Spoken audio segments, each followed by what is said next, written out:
Hello दोस्तों, आपका स्वागत है हमारे यूट्यूब चैनल में। आज शुरू करने जा रहे हैं कक्षा 6 के लिए जवान नवोदय। आज शुरू करने जा रहे हैं profit and loss. Profit and loss यानी लाभ और हानि। यह है का छोटा सा टॉपिक है, लाभ और हानि। इसके अंदर क्या महत्वपूर्ण बातें हैं आज हम पढ़ेंगे, इंपॉर्टेंट पॉइंट।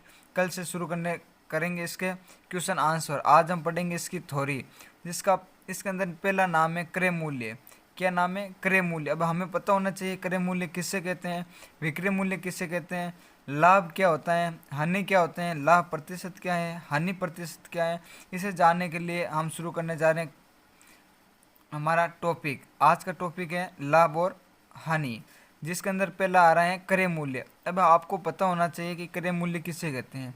वह मूल्य जिस पर वस्तु खरीदी जाती है। अगर हम कोई वस्तु खरीदते हैं, जिस मूल्य पर हम वस्तु खरीदते हैं उससे हम क्या बोलेंगे?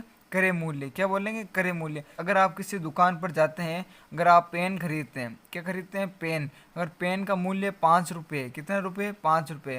अगर आप उस पेन को 5 रुपये में खरीदते हो तो उस पेन का क्रय मूल्य कितना रुपये होगा? 5 रुपये। कितना रुपये?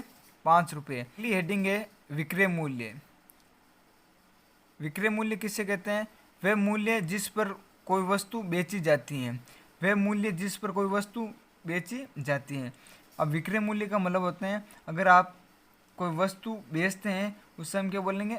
विक्रय मूल्य। विक्रय मूल्य का मतलब क्या होता है? वह मूल्य जिस पर कोई वस्तु बेची जाती है। अगर आप किसी दुकानदार के पास जाते हैं, अगर आप एक नोटबुक खरीदते हैं, अगर दुकानदार आप उस नोटबुक का 50 रुपये ले रहे हैं, कितने रुपये? 50 रुपये। तो दुकानदार के लिए क्या है? विक्रय मूल्य। तो विक्रय मूल्य क्या है? 50 रुपये। तो दुकानदार वस्तु को बेच रहा है, कितने रुपए में बेच रहे हैं? 50 रुपये में। तो वस्तु का विक्रय मूल्य कितना हो गया? यानी पुस्तक नोटबुक का विक्रय मूल्य कितना हो गया? 50 रुपये। क्या हो गए? 50 रुपये। अब आता है लाभ। लाभ क्या है? यानी किसी वस्तु का विक्रय मूल्य यदि वस्तु के क्रय मूल्य से अधिक है तो वस्तु को बेचने पर लाभ होगा। लाभ क्या होता है? किसी वस्तु का विक्रय मूल्य यदि वस्तु के क्रय मूल्य से अधिक है तो वस्तु को बेचने पर क्या होगा? लाभ होगा। अगर मैंने एक स्कूटर 20,000 रुपये में खरीदा। कितने हज़ार रुपये में खरीदा? मैंने एक स्कूटर 20,000 रुपये में खरीदा। तो मेरे पास तो इसका खरीदा तो इसका क्रय मूल्य गया 20,000। तो स्कूटर का मूल्य कितना है? क्रय मूल्य 20,000। और उसी को मैंने 25,000 रुपये में बेच दिया। कितने रुपये में बेच दिया? 25,000। 20,000 में खरीदा, 25,000 में बेचा, तो मुझे लाभ कितने का हुआ? 5,000 का। तो हम क्या करेंगे? लाभ कैसे निकालते हैं? विक्रय मूल्य माइनस क्रय मूल्य। विक्रय मूल्य में से माइनस करना है क्रय मूल्य, तो लाभ हमें प्राप्त हो जाएगा। विक्रय मूल्य हमारे स्कूटर का कितना है? 25,000।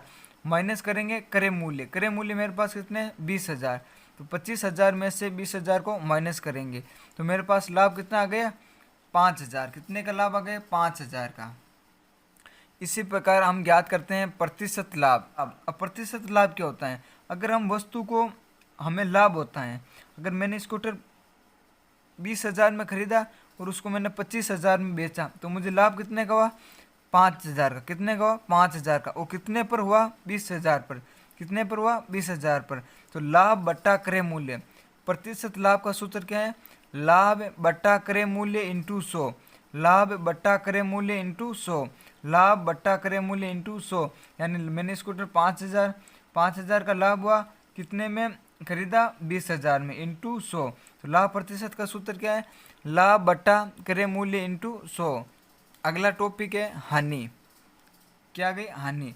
हानि कैसे होगी? हम किसी वस्तु का विक्रय मूल्य, किसी वस्तु का विक्रय मूल्य, विक्रय मूल्य का मतलब होता है बेचना। किसी वस्तु का विक्रय मूल्य यदि वस्तु के क्रय मूल्य से कम हो। क्रय मूल्य से क्या होना चाहिए? कम। यदि वस्तु का विक्रय मूल्य, विक्रय मूल्य का मतलब होता है बेचना, यानी अगर हम किसी वस्तु को बेच रहे हैं, यदि वस्तु के क्रय मूल्य से कम हो, क्रय मूल्य का मतलब होता है खरीदने से कम हो, तो वस्तु को बेचने पर क्या होगी? हानि होगी। क्या होगी? हानि। अगर मैं एक पेन 5 रुपये में खरीदता हूँ, कितने रुपये में खरीदता हूँ? 5 रुपये में खरीदता और उससे मैं वापस 4 रुपये में बेच रहा हूँ। कितने रुपये में बेच रहा हूँ? 4 रुपये में बेच रहा हूँ। तो मुझे क्या होगा? तो मुझे 1 रुपये की हानि होगी, क्योंकि मैंने उसको खरीदा कितने में? 5 रुपये में, वापस बेच कितने रुपये में रहा हूँ? 4 रुपये में। तो मुझे क्या होगी? हानि। कितने रुपये की हानि होगी? 1 रुपये की। तो हानि का सूत्र है क्रय मूल्य माइनस विक्रय मूल्य। क्रय मूल्य माइनस विक्रय मूल्य। अगला टॉपिक है प्रतिशत हानि। प्रतिशत हानि कैसे निकालेंगे? हानि बटा क्रय मूल्य इंटू 100, हानि बटा क्रय मूल्य इंटू 100, ये हमारे यहाँ हानि प्रतिशत का सूत्र। अब इसी के अंदर एक नोट है, इसी के अंदर हमें किसका ध्यान रखना? नोट वेरी इंपॉर्टेंट है, क्योंकि लाभ और हानि का प्रतिशत, लाभ और हानि का प्रतिशत सदैव क्रय मूल्य पर ही ज्ञात किया जाता है। अगर हम लाभ और हानि प्रतिशत निकालेंगे, क्या निकालेंगे? लाभ और हानि प्रतिशत, तो सदैव क्रय मूल्य पर निकाला जाता है। किसके ऊपर निकाला जाता है? क्रय मूल्य पर ज्ञात किया जाता है। जैसे लिखेंगे लाभ बटा क्रय मूल्य इंटू 100, हानि बटा क्रय मूल्य इंटू 100, हमेशा किसके ऊपर निकालेंगे? लाभ और हानि हमेशा क्रय मूल्य पर निकाली जाती है, यह आपको ध्यान रखना है। अगला नोट है हमारे पास, ये कह रहा है यदि दो वस्तुओं में से प्रत्येक का विक्रय मूल्य, मेरे पास दो वस्तु क्या है? अगर आप दो वस्तु हैं, दो वस्तुओं में से प्रत्येक का विक्रय मूल्य समान है, प्रत्येक का विक्रय मूल्य यानी बेचने का मूल्य समान है, और उनमें से एक को 8% लाभ, एक पर तो हमें क्या मिलता है? 8% लाभ, तथा दूसरी को 8% हानि पर बेचा जाता है। तो 8% हानि पर बेचा जाता है, तो ऐसी स्थिति में सदैव हानि होती है। ऐसी स्थिति में हमें क्या होती है?